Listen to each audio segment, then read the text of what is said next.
السلام علیکم ورحمۃ اللہ وبرکاتہ۔ سامعین، آداب زندگی میں ہم آپ کا استقبال کر رہے ہیں۔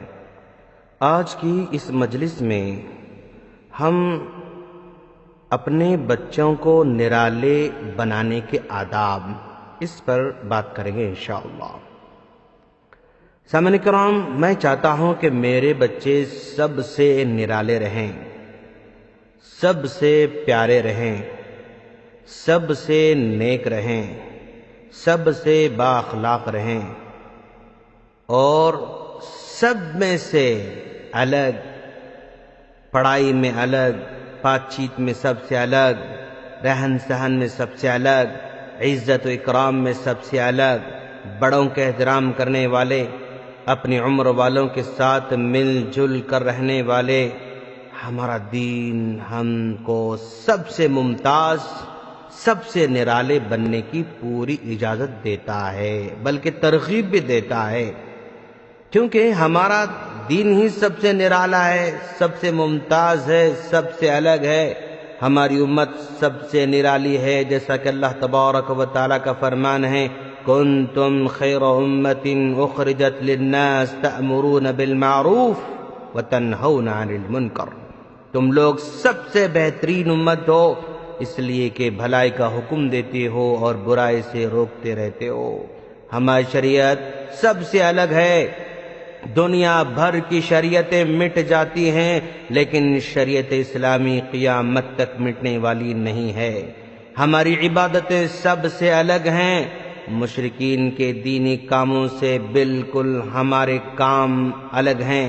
ہم کو جو نبی دیا گیا وہ سب سے اعلیٰ ہیں۔ لقد كان لكم في رسول الله اسوة حسنة۔ تمہارے لیے جناب محمد رسول اللہ صلی اللہ علیہ وسلم کی زندگی میں بہترین نمونہ ہے۔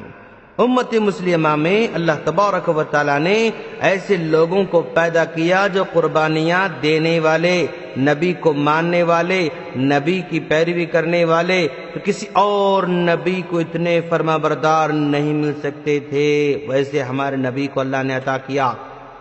ہم کو اولاد کی تربیت کے سلسلے میں بھی سب سے الگ بنایا۔ ان الرجل لترفع منزلته يوم القيامة فيقول أنى لي هذا فيقال باستغفار ولدك لك۔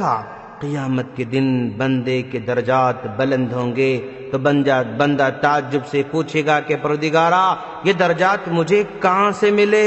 اتنے اعمال تو میں نے نہیں کیے تھے۔ اس وقت اس بندے سے کہا جائے گا کہ تیرے مرنے کے بعد تیری اولاد نے جو دعا کی تھی نا، اس کا بدلہ تم کو دیا جا رہا ہے۔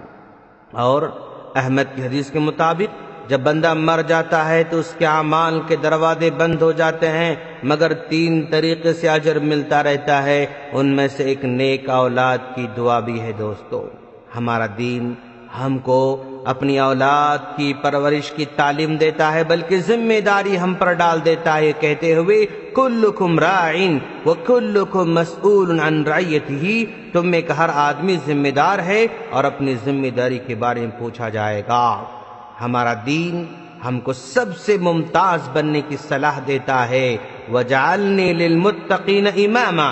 حضرت ابراہیم علیہ السلام نے دعا فرمائی تھی کہ اے اللہ، مجھے متقیوں کا امام بنا دے۔ عام طور پر خواتین میں اس بات کا جذبہ بہت زیادہ ہوتا ہے کہ ان کے بچے سب سے اچھے لگیں، ان کے بچے سب سے زیادہ پیارے لگیں، اس کے لیے وہ نئے نئے کپڑے خریدتی ہیں اور پہناتی ہیں۔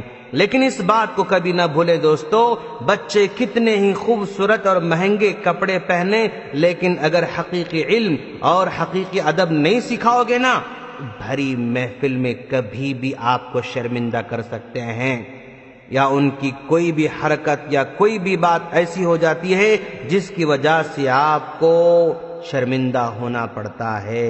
اس لیے ظاہری طور پر توجہ دینے کے بجائے علم اور اخلاق کی طرف توجہ دیں۔ ہم چاہتے ہیں ہمارے بچے سب سے پیارے ہوں، تو آؤ آج ہی سے روزانہ ان کو قرآنی سورتیں یاد دلانا شروع کر دیں گے۔ ان سورتوں کو بار بار ہم خود سنیں گے، ان کو نماز میں کھڑا کر کے پڑھنے کی ترغیب دلائیں گے۔ کبھی ریکارڈ کر کے خود ان کو بھی سنائیں گے، کبھی گھر میں مہمان آئے تو ان کے سامنے سنا کر ان کی ہمت افزائی کریں گے، کبھی ان کو یوٹیوب پر موجود چھوٹے چھوٹے قاریوں کی تلاوت سنائیں گے، ان کو اذان سنائیں گے، ان کو اذان سکھائیں گے، چھوٹی چھوٹی دعائیں سکھائیں گے۔ ہر دعا کو یاد کرنے کے بعد ان دعاؤں کو استعمال کرنے کے لیے ان کی یاد دہانی کرائیں گے۔ جب وہ کھانا کھانے بیٹھیں تو اس سے پہلے کی دعا ہم ان سے پوچھیں گے، جب کھانے سے فارغ ہو جائیں تو اس کے بعد اس کے بعد کی دعا ان کو پوچھیں گے۔ جب سونا چاہتے ہیں تو پوچھیں گے کہ بیٹا آپ کو کون سی دعا پڑھنا ہے۔ جب صبح ہم ان کو بیدار کرتے ہیں تو ان سے پوچھیں گے کہ بیٹا ہمیں کون سی دعا پڑھنا ہے۔ جو بیت الخلاء جاتے ہیں تو ان سے پہلے پوچھیں گے کہ بیٹا کون سی دعا ہمیں پڑھنا ہے۔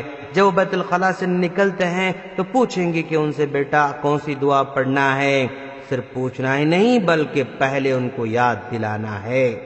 آئینہ دیکھتے ہیں تو پوچھیں گے کہ بیٹا کیا دعا پڑھنا ہے، آتی ہے تو یاد دلائیں گے، اگر نہیں آتی ہے تو ان کو یاد دلائیں گے، اگر آتی ہے تو ان سے پوچھیں گے۔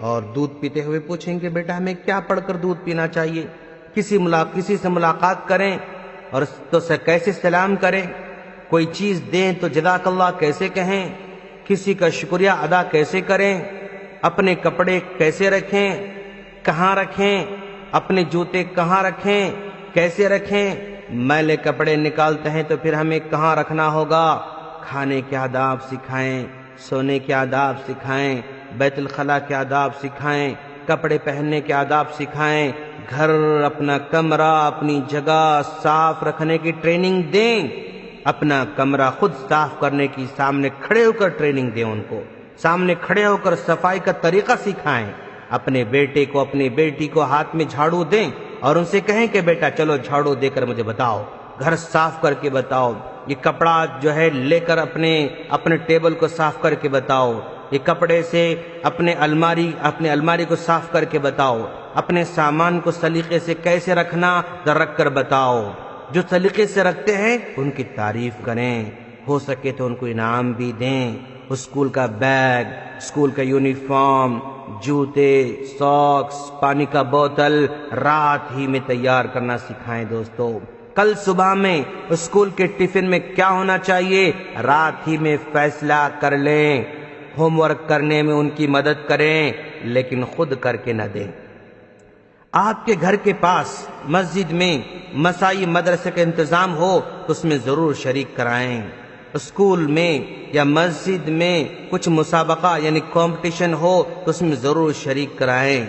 انعام لینا ہی ضروری نہیں ہے، ان بچوں کا اس میں شریک ہونا بہت ضروری ہے۔ دوستو اسی طرح جب آپ کچھ خریدنے جاتے ہیں اپنے بچے دیکھیں کہ فری بیٹھے ہوئے ہیں ان کو ساتھ لے لیں اور چلیں دکان سے خریداری کریں، بیٹے سے کہیں گے بیٹا یہ خریدنا ہے، یہ خریدنا ہے، یہ خریدنا ہے، ان سے خریدیں اور ان سے پوچھنے لگائیں کہ کتنا بل ہوا ہے، پھر ان بچوں کے ہاتھوں میں پیسے دیں اور ان کہیں کہ اس کا بل پے کرو۔ سامنے کھڑے ہو کر اپنے بچوں سے شاپنگ کرائیں، اپنے بچوں سے پوچھیں کہ کتنا بل ہوا ہے چیک کرو، اپنے بچے سے کہیں کہ کتنا بل ہمیں دینا ہے ذرا چیک کرو، کتنے پیسے واپس لیے ہیں چیک کرو۔ آپ سامنے کھڑے ہو کر اپنے بچوں کی تربیت دیں۔ دوستو بچوں کو صدقہ کرنے کی عادت ڈالیں۔ اگر آپ کسی مسجد کو تعاون دینا چاہتے ہیں تو اپنے بچوں کے ہاتھوں سے دیں۔ اسکول میں اپنے بازو بیٹھنے والے طالب علم کو بھی اپنے ساتھ لائی ہوئی چیز کو شیئر کرنے کا طریقہ سکھائیں۔ کبھی کبھی اپنے بچے کے دوستوں کو بھی اپنے گھر بلائیں، کچھ کھانے کی چیزیں ان بچوں کو بھی دیں، ان سے باتیں کریں، اپنے بچوں کو تندرست رکھنے کی بھی فکر کریں، کھیل کود میں بھی ان کو شریک کرائیں۔ جس طرح سبجیکٹس کے لیے ہم ٹیوٹر کو لیتے ہیں، اس کو فیس پے کر کے اسے ٹیوشن پڑھاتے ہیں، اسی طرح آج کل بچوں کو ایکٹیو رکھنے کے لیے اسپورٹس اینڈ فٹنس کے کوچ بھی ہم کو مل رہے ہیں، وہ گھر آ کر اپنے بچوں کو تربیت دے رہے ہیں، تو ان کو بھی چھوٹی موٹی فیس ہوتی ہے ان کو دے دیں اور اپنے بچے کو بیمار ہونے سے پہلے صحت مند رہنے کے آداب سکھائیں۔ اگر بچہ ہمارا بیمار ہو جائے تو علاج کے لیے پیسہ خرچ کرنے میں بخیلی بالکل نہیں کرتے ہیں ہم لوگ، اسی طرح تندرست رکھنے کے لیے بھی پیسہ خرچ کرنا پڑے تو زیادہ نہ سوچیں۔ اپنے بچوں کو دانتوں کا بار بار جائزہ لیتے رہیں، کیونکہ جب تک دانتوں کا مرض بڑھتا نہیں، ناقابل برداشت ہوتا نہیں، بچے آپ کو نہیں بتاتے ہیں۔ ہر دن کسی نہ کسی طرح میٹھی چیزیں کھاتے رہتے ہیں، روزانہ صحیح طور پر برش بچے ہمارے نہیں کرتے ہیں، اس لیے دانتوں میں کہیں نہ کہیں خرابی پنپتے رہتی ہے، بڑھتے رہتی ہے۔ چھوٹے موٹے درد کو نہیں بتاتے ہیں، جب درد بڑھ جاتا ہے تو ہی بچے بتاتے ہیں۔ اس لیے وقتاً فوقتاً اپنے بچوں کے دانتوں کا جائزہ لیتے رہیں، اپنے بچوں کی آنکھوں کا جائزہ لیتے رہیں، اپنے بچوں کے کانوں کا جائزہ لیتے رہیں۔ وہ کم سنتے ہیں لیکن آپ کو پتہ نہیں چلتا ہے، وہ دور سے دیکھ نہیں پاتے ہیں لیکن آپ کو پتہ نہیں چلتا ہے، اسکول میں بیٹھ کر ہوم ورک وہ بورڈ پر دیکھ کر لکھ نہیں سکتا ہے، وہ آپ کو پتہ نہیں چلتا ہے۔ تو یہ ساری چیزوں کا جائزہ لیں، یہ مان کر چلیں کہ ہماری یہی کمائی ہے، یہی ہماری پونجی ہے۔ ان کو جتنی اچھی تربیت دیں گے اتنے ہی آپ اگلے دنوں میں خوشی محسوس کریں گے اور فخر سے کریں گے اور فخر سے کہیں گے کہ میرے بچے ہیں۔ جس کے بچے باادب ہوتے ہیں نا، سمجھدار ہوتے ہیں نا، معاشرہ ان کی عزت کرنے پر مجبور ہو جاتا ہے۔ آپ نے دن رات انتھک محنت کی، عمارتیں کھڑی کی، مارکیٹ میں تجارت کی دکانیں کھڑی کی، لیکن بچوں کی تربیت نہیں کی تو یاد رکھیں ایک دن آپ کو افسوس ہوگا، پھر آپ خود کہیں گے کہ میں نے یہ ساری چیزیں ان بچوں کے لیے کی تھی لیکن میرے بچے ہی نالائق نکلے، مجھے اس مال سے دولت سے کوئی خوشی نہیں ہو رہی ہے۔ آپ کا یہ تاثر ہوگا، عمر کا آخری حصہ مایوسی اور گھٹن میں گزرتا ہوا محسوس ہوگا، اور اس وقت کا پچھتانا آپ کے کسی کام نہیں آ سکتا ہے۔ ہم اللہ سے دعا کرتے ہیں اللہ تعالی ہم تمام کو اپنے بچوں کی صحیح طور پر تربیت کرنے اور ان کو نرالے بنانے کی توفیق عطا فرمائے، آمین۔ السلام علیکم ورحمۃ اللہ وبرکاتہ۔